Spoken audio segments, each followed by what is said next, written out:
everyone, and welcome to another episode of Who Needs Shoes. And in this episode, we have a fantastic guest that I cannot wait to sit down and have a conversation with. So, if you were a student with a disability in the American public school system 30 years ago, your education likely happened in a separate room, down a separate hallway, often away from the hum and energy of the rest of the school. Today, we would call that movement to change that inclusion. But my guest today, Michele Gardner, argues that inclusion isn't just about where a student sits, it's about whether they are actually allowed to belong. Michele Gardner has spent her career navigating the tension between the legal machinery of special education and the human rights of the children inside it. She's been a classroom teacher, a district director managing multi-million-dollar budgets, and an adjunct professor. She is currently the CEO of All In for Inclusive Education. But beyond the administrative titles and the $12 million budgets, Ms. Gardner's work is a fundamental interrogation of how we define human value in the classroom. She challenges the pervasive readiness myth, the systemic gatekeeping that requires a child to prove their competence before they're granted the rights to sit alongside their peers. In her view, the most profound barrier to education isn't a student's diagnosis, but a system that mistakes physical proximity for actual membership. Michele, welcome to Who Needs Shoes. Thank you so much, Tanya. What an honor to be here. What an honor to be here with you. And thank you for that lovely introduction. Thank you. So, you've spent your career moving beyond integration towards authentic inclusion. So, when you walk into a classroom today, what are the specific indicators that tell you a student has moved past simply being present and has actually started to belong? I think that probably most educators who've been doing things for a little while, like I have, understand that when we walk into a classroom that is truly inclusive, that checks off all the boxes on whether or not students are just there to visit or whether students are there and belong there and are part of that classroom community. A lot of it has to do with the adults in the room. You know, what are the adults doing? How are they interacting? Who are they interacting with? The other students, you know, how are they interacting with students with disabilities? Can we tell the difference sometimes between who's who in the classroom? If it's a classroom that's including students with more significant support needs, what does that support look like and how is it implemented in that classroom? And is that student engaged in all of the activities that everyone else is doing? And I think one of the biggest pieces I'm always looking for is it a lot of whole group lecture-based instruction, or do we have children and adolescents working in small groups and really accessing all of the supports and the specially designed instruction that they need within the context of that general education classroom? And then when you go beyond that, sort of beyond what you see when you walk in, you really begin to ask questions about how are the educators communicating and collaborating with each other? Is there planning on behalf of all students? Is there planning on behalf of students with disabilities and their IEPs and what those IEPs require? Because sometimes educators can be working really nicely together, but if they're not collaboratively planning and they're not being really mindful and purposeful about what they're doing in the classroom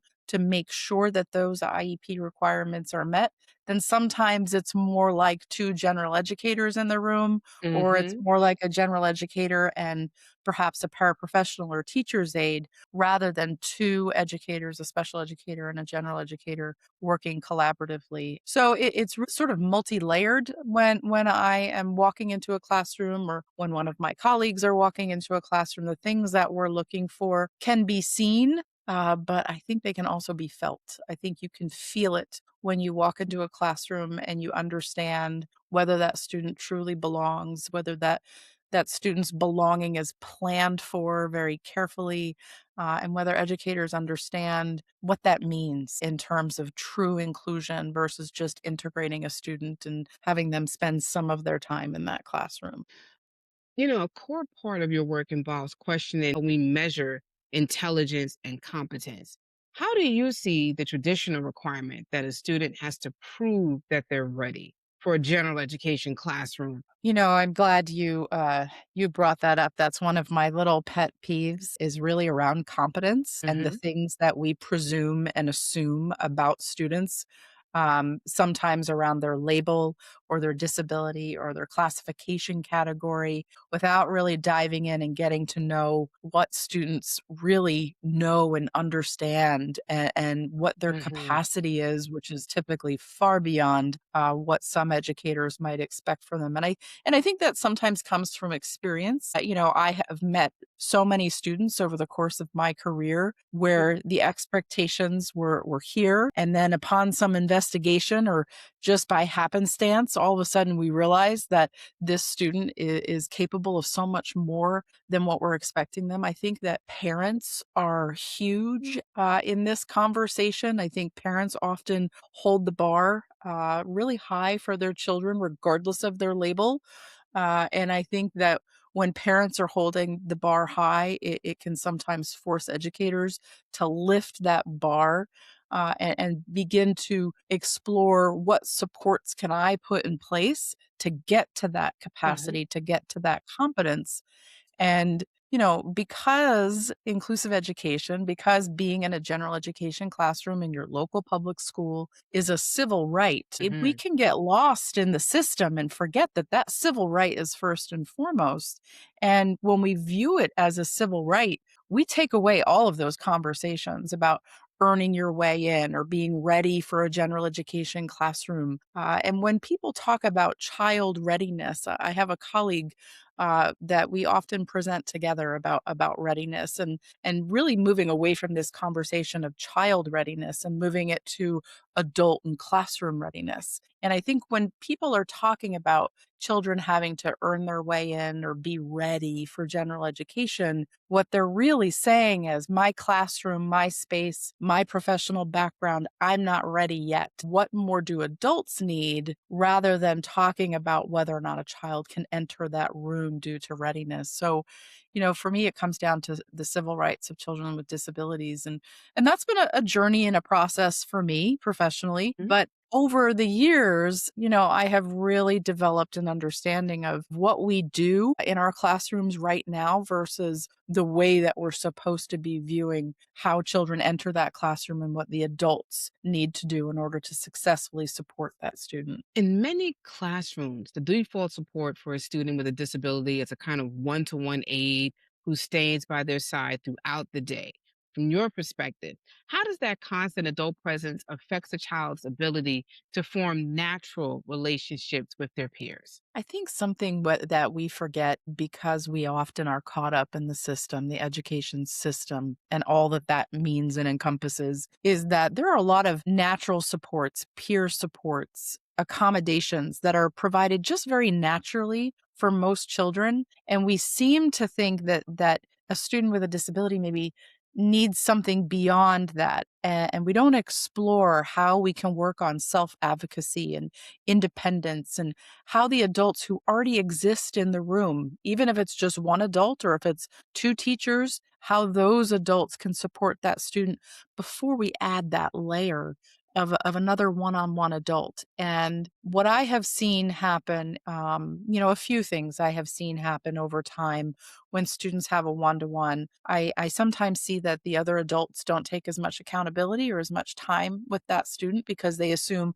that person's going to handle it. I've also seen other students who don't want to engage with a student because there's that extra adult who's constantly by that student's side.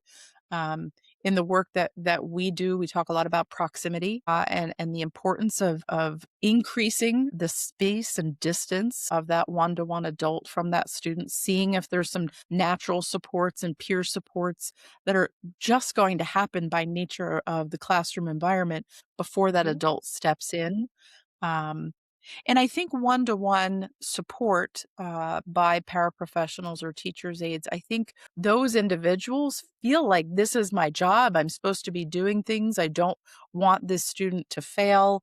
I don't want this student to need help and I'm not present or I'm not immediately accessible right next to this person. So sometimes that proximity is imposed because the adult wants to make sure that they're doing their job well. But what can sometimes happen is we don't give students that dignity of risk. Everybody is allowed to take risks. Everybody's allowed to fail.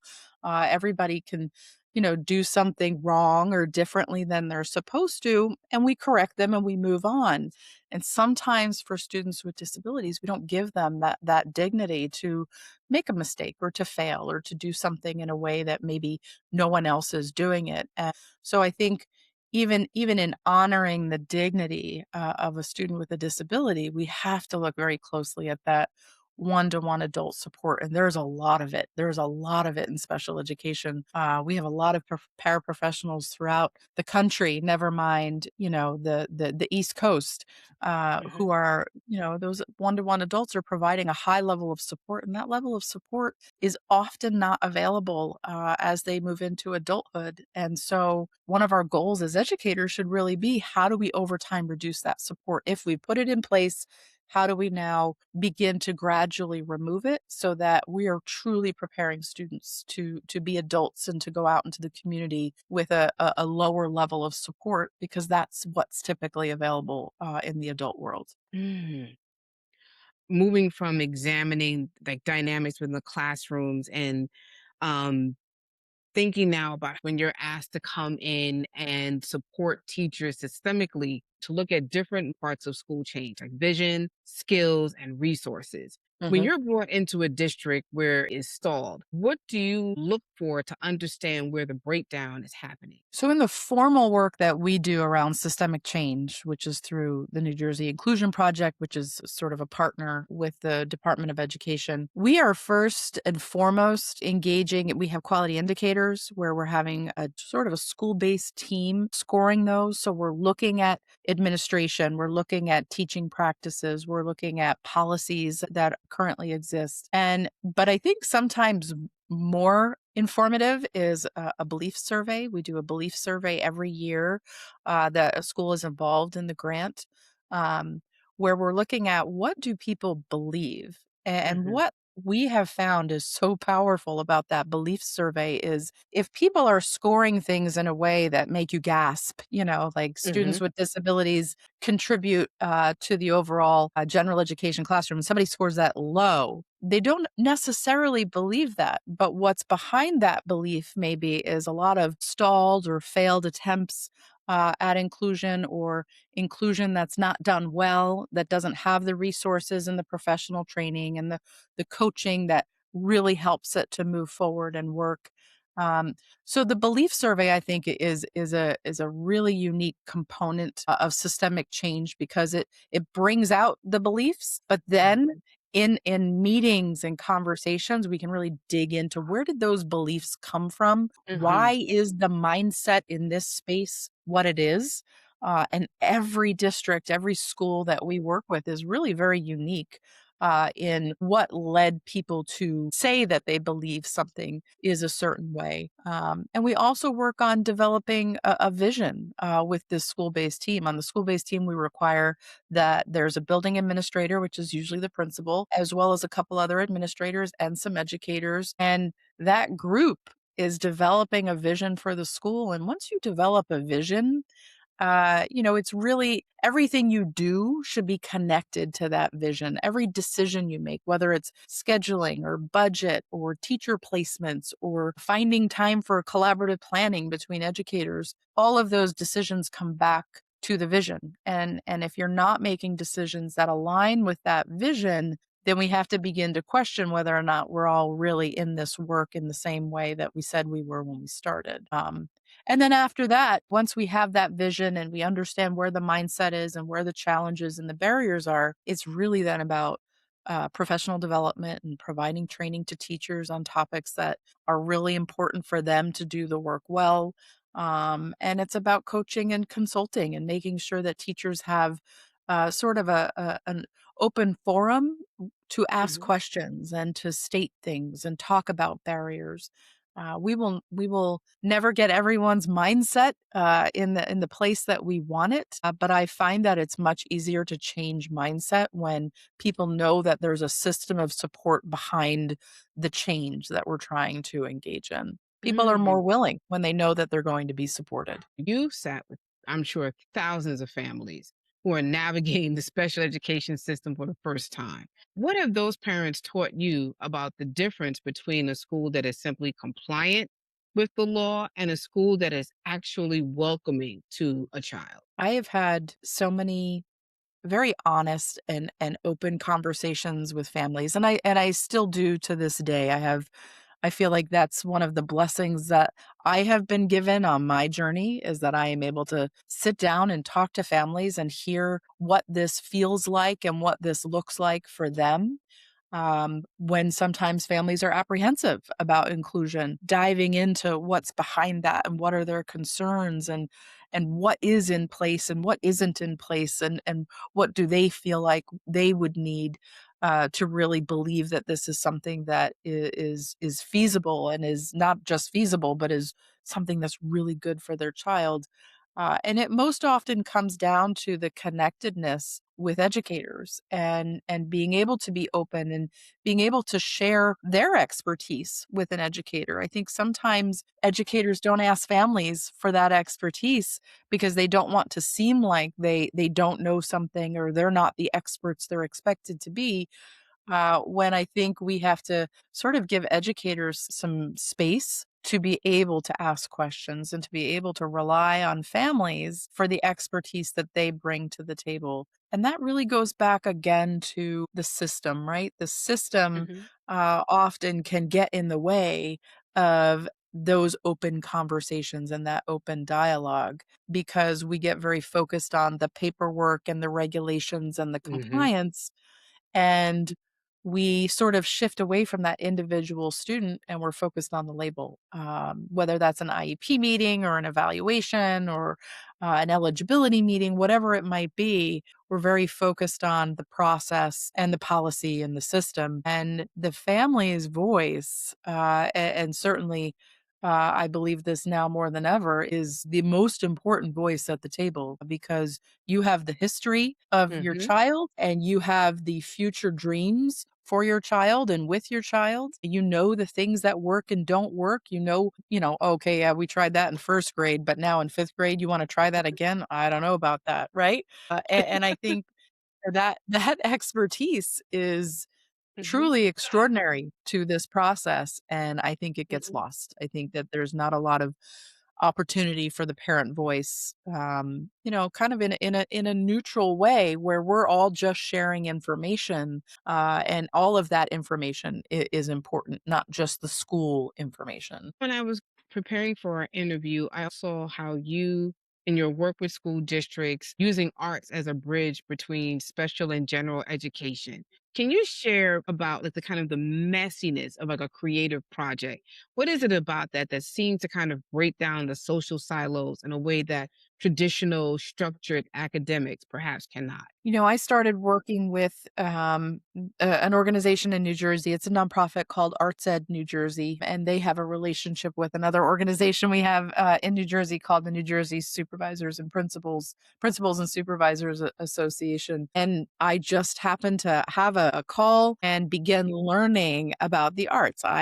Would not call myself an artistic person. However, I have learned a lot about how artistic expression can sometimes be the key that unlocks a lot of potential in students. It gives them an avenue for expressing themselves. It gives them an avenue for doing something that they enjoy, that connects to them in a way that's very different than some of those academic subjects that we're looking at. And when we're integrating the arts into the academics, we're now giving students another avenue to connect to that academic content, whatever it might be, in a way that maybe they didn't have access when it's presented in a more traditional way, and we're not integrating the arts. And one of the things that I've learned over the last few years in working with this group of amazing people around visual and performing arts is that sometimes we have students who don't get to access that. They don't get Mhm. access to their art classes or their music classes,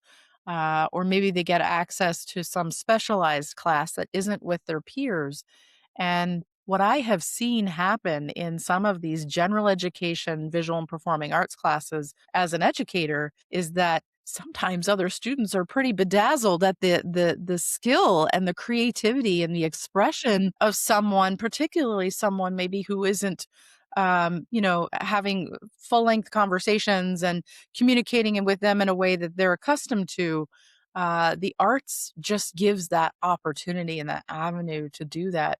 And I think if we had more of that arts integration in our academics, I think it would just increase the opportunities for students to be in a classroom, in a general education classroom, regardless of what grade level, and Hmm. to be able to be more successful because the content is being delivered in a way that is different than we're accustomed to because we like to rely on some of the more traditional formats with presenting content. But the arts is just an incredible way for agency, for expression, and for students really to find a path of something that brings them joy and connects them to the world in a way that often those academic subjects just don't provide. You've been advocating for the least restrictive environment in New Jersey, a state that has historically struggled with some of the lowest inclusion rates in the country. After 30 years of pushing against that systemic inertia, how do you process the pace of that change? Oh, I'm going to be honest, Tanya, it's painful. It's Mhm, 20 it's 10 steps forward, 20 steps back. What I see in New Jersey, the interesting thing about New Jersey is that it's a great place for many, but not all populations of individuals to receive a public education. We're often number one in Newsweek or whatever it is, USA Today, mhm, for public school education. And then you look at our numbers, you look at our disproportionality, you look at our the access for multilingual learners to an education, and you look at inclusion for students with disabilities, and those numbers are alarming compared to our expectation of public school education. um, what I have seen that is promising is that there is a sort of a quiet movement right now, I think, in the world of education, but particularly in New Jersey. I know that it's a major goal for our Department of Education to move the needle on that LRE number for New mhm. Jersey. And obviously through the grant, the New Jersey Inclusion Project, there's a commitment making some change. But when we're talking about system change, it takes a very long time. There are over 600 school districts in New Jersey.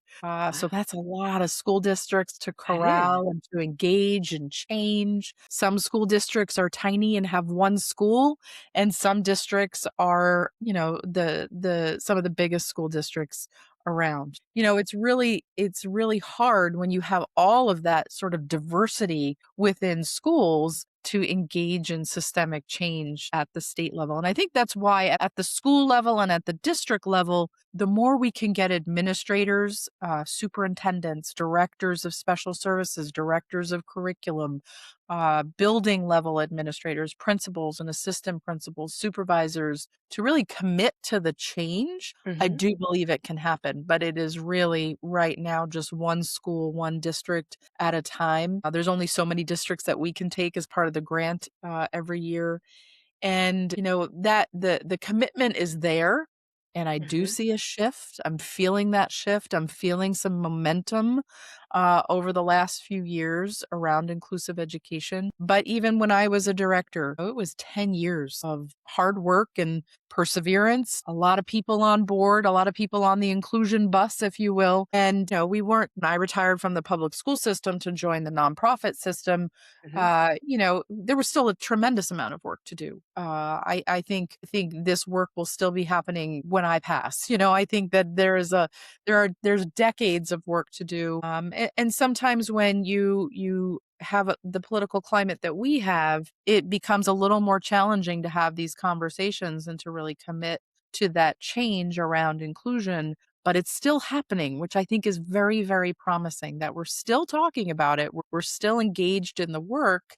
And we're, a state with a lot of school districts, but a lot of really great people who are trying to have an impact on what we have and what we've had for the last 30 years. In looking over the notes I was taking in preparation for our conversation, there was the mention of an award you had received for a percussion program for deaf and hard of hearing students, which might seem counterintuitive to some. Can you talk about that project a little bit, and what did that project reveal to you about how we should be thinking about a student's sensory identity rather than just their disability? When I was a director, our high school had a pretty extensive deaf and hard of hearing program that we received students from other school districts who needed an education, who maybe they didn't have the resources to educate students who were deaf and hard of hearing. And it was a program that had been around for decades. And so, as I came into that school district, I had to learn a lot very quickly about educating students who were deaf and hard of hearing. And we just happened to have a teacher who was a percussionist and said, I could teach them how to play drums. And I was like, okay. Now my husband is an audio engineer, so I kind of Mhm, got it. Like we can feel vibrations mhm, and he just took that idea and ran with it. And so I want to pause right here and say that something that's really important in education is letting educators run with really mhm, cool ideas, because those cool ideas can turn into extraordinary experiences for students.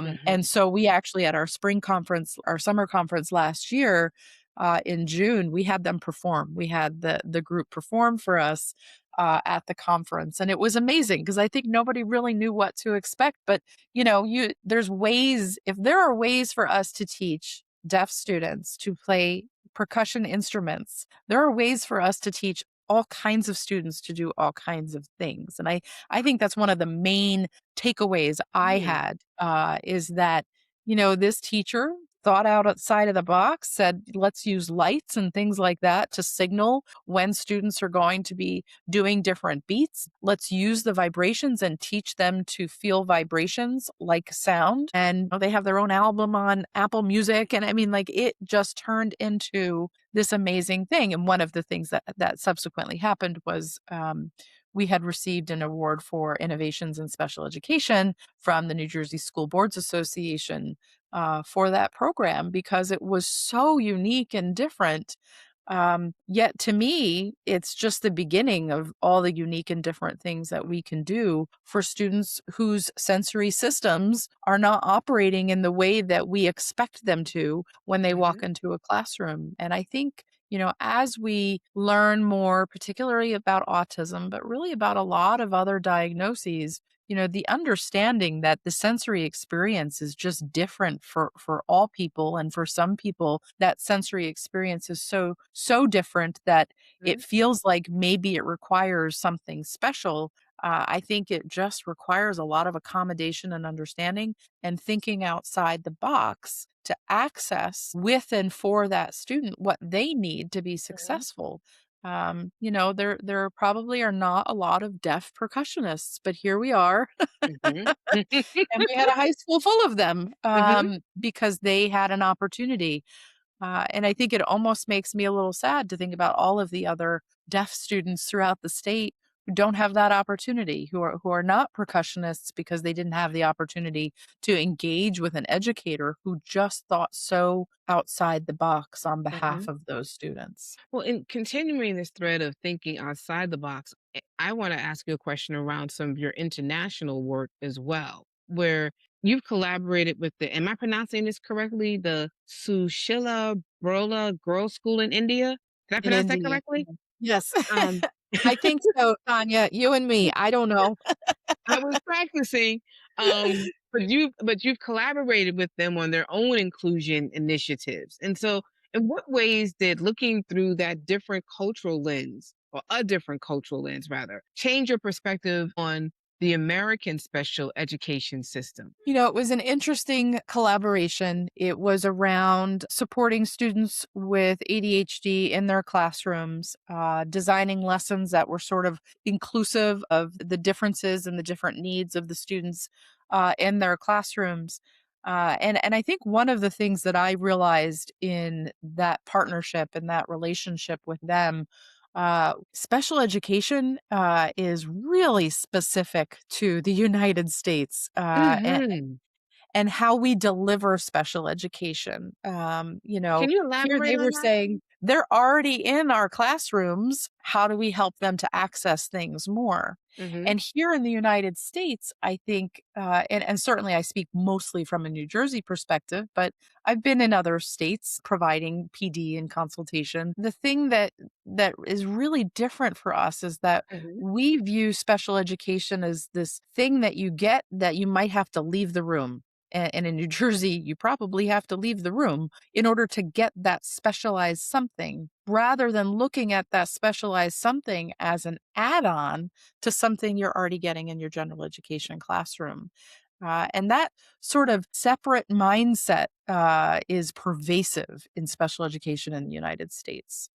And even when, and I won't call out any states in particular, but even Mhm. when you look at states whose LRE number is above the national average, well above our state average here, um, when you dig into that, what you sometimes find is that yes, they include students with learning disabilities and students with ADHD, students with anxiety. But if you're a student with intellectual or developmental disability, there are no opportunities for inclusion. You just simply go to a different program in a different classroom with a different teacher. You have different standards, you have Mhm. different state assessments, and your path is set from when you are 3, 4, 5 years old through when you age out at Mhm. 21. And in some places, you can't even access some of those 18 to 21-year-old services unless you've been in that separate program with the separate curriculum and the separate standards, et cetera. Um, it's a lot of separateness Mhm. in the United States rather than saying, these are all our students, these are general education students who have IEPs. How are we going to meet their needs in this classroom? And I think that was just one of the differences that I noticed. And it was very limited work that we did with the girls' school, but they weren't viewing this as something that they would have to provide outside of the classroom or in a different place or with a different teacher. It was just, how do we provide this to our students who are in our classrooms because they all belong here? Mm. Wow. Wow. In talking about education and now expanding to your teaching of other teachers, you've been an adjunct professor at TCNJ for nearly 20 years, teaching the next generation of educators. What have you noticed about the way their assumptions regarding helping children has evolved over the last 2 decades? It's probably the most rewarding part of my professional life is watching that evolution. When I will still have students. I teach undergraduates in the fall and graduate students in the spring.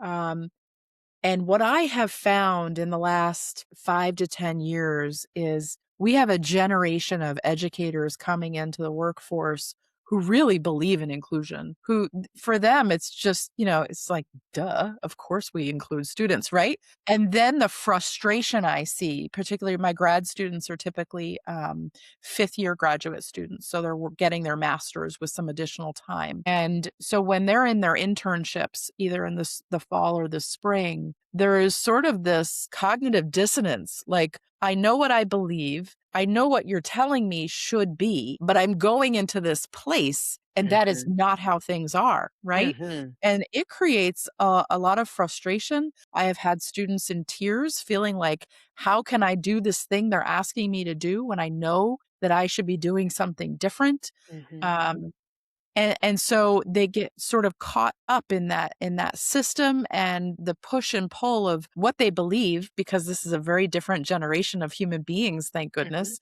that have also evolved in their understanding of inclusion and what people should have, and how neurodiversity is beautiful, and they're celebrating it. And then they're caught, going into this system that doesn't align with either what we've taught in the classroom at the college or Mhm. what they just instinctively believe. And that is really hard for them. Mhm. And, one of the things that we've talked about over time is that disconnect between what our sort of teacher prep programs in our colleges and universities are teaching, which is really good stuff.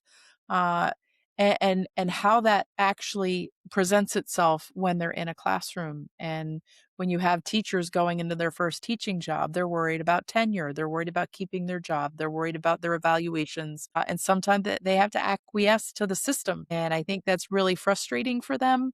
Um, but sometimes if you live it long enough, you begin to believe it. So that's also sort of the other side of it, is as teachers become part of the system, does some of that belief system and what they learned in college, does some of that fade a little bit as Mhm. they become part of that system? And but overall, the teachers that I have worked with have changed so much, and it is a breath of fresh air. I think I'm going to stand up on my soapbox and talk to them about inclusion, and they typically teach me something. And I'm seeing a lot more students with disabilities, in my classrooms, and in my Mm. classes each semester, and it's pretty amazing. I'm seeing a lot more colleges and universities offering career community studies programs, where they're having, certificate programs, et cetera, for students with autism, students with intellectual disabilities, whatever it might be. And I've got to tell you, when those students are in my class, Mhm. and auditing the undergraduate class that I teach, um, they bring so much to the table. I almost feel bad for other classes that don't have that experience, because Mhm. my students have had such a rich experience by being able to listen and talk to someone who's living the things that we're talking about. That's deep, Michelle. In now coming to a close of our interview and the breathtaking world you've taken us in, from your examinations of the classroom and the breadth of your experiences in supporting schools and your systemic thinking and the thinking of your work across your multi-decade career, is now kind of like bringing things back home. So you've spent 30 years fighting for other people's children, but you have recently become a grandmother.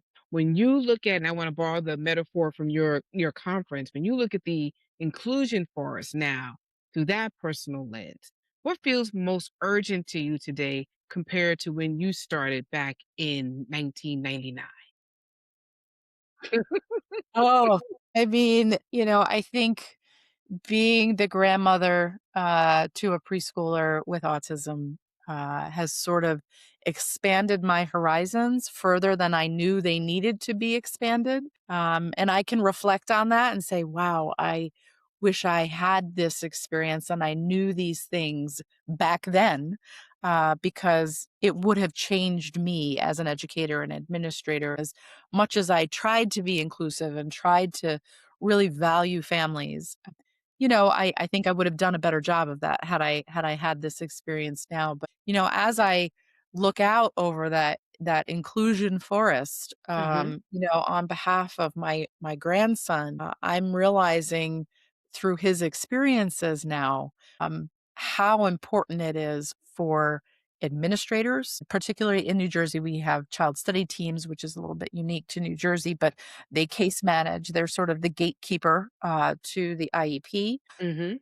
And I think that they require a lot more support, and an understanding about how we should be doing things versus how maybe we are doing things right now. And I think that it's also taught me that families, really have a journey that most educators don't understand. And certainly I've learned that. My husband and I were just talking about that tonight, how Hmm. um, our daughter is having a completely different parenting experience than we had.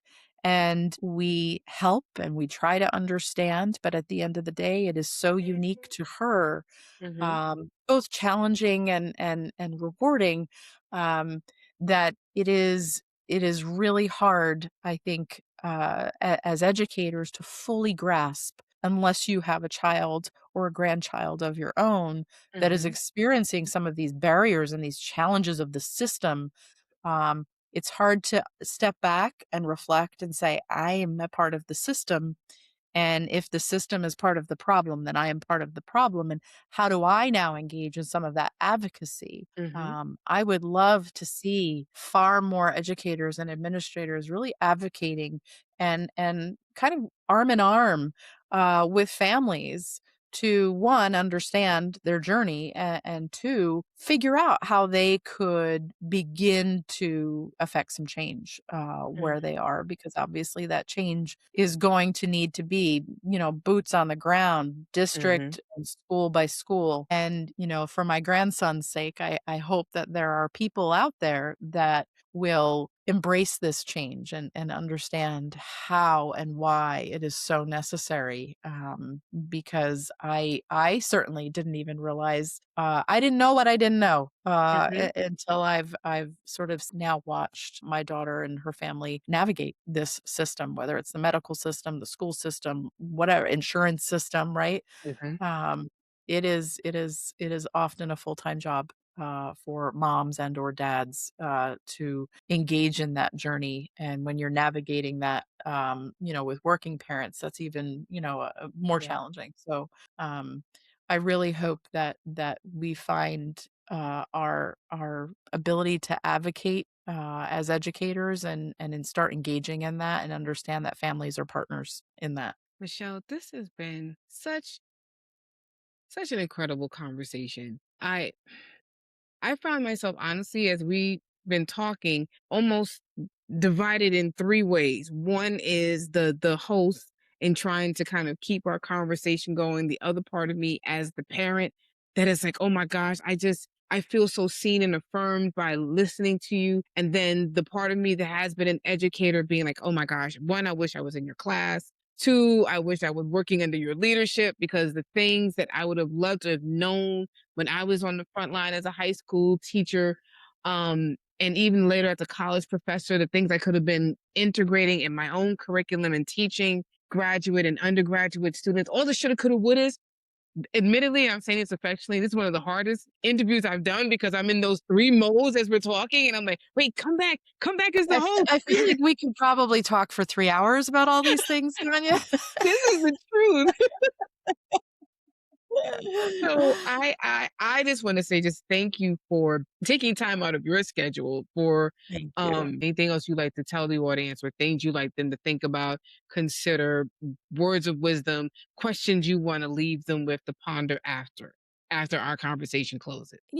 Tanya, I think when I meet parents like you, who have been on that advocacy journey, and have, we've had a lot of conversations about what that looked like and felt like.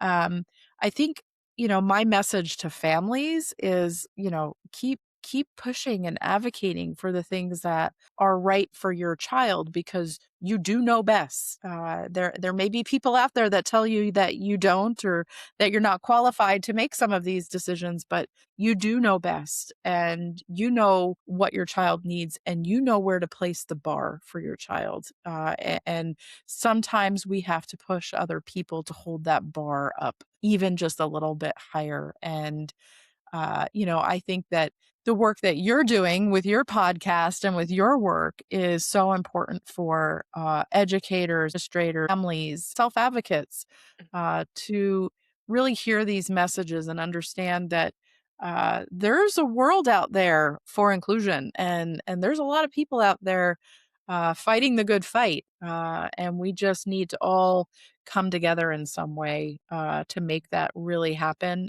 I think that families working with families is important, and families working with educators is really important to keep this momentum going. As I mentioned, the momentum's there. I have felt a shift in the force, Mhm. if you will. Yes, yes, I have felt the shift in the force, Mhm. and we've got to maximize on that right now, so that it doesn't get lost. Thank you, Michelle. Where can people find you if they want to ask you any more questions, learn more about your work, be in touch with you?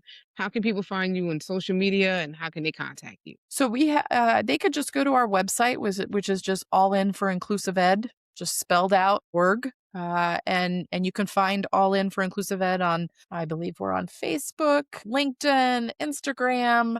And we put a lot of information there. And there you can certainly email me as well, and it's just Michelle with one L at All In for Inclusive Ed. If anybody needs any advice or wants to share their story, I am here for it. Michelle, thank you again for joining us. Thank you, thank you. Thank And for you, those Tanya.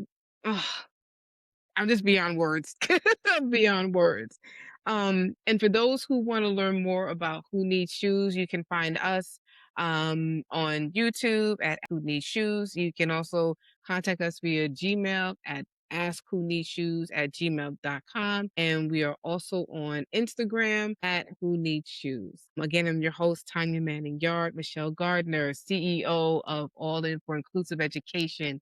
Thank you again for joining us. Thank you. Thank Thank you. you. All right. And until next time, take care, everyone, and we'll see you again soon.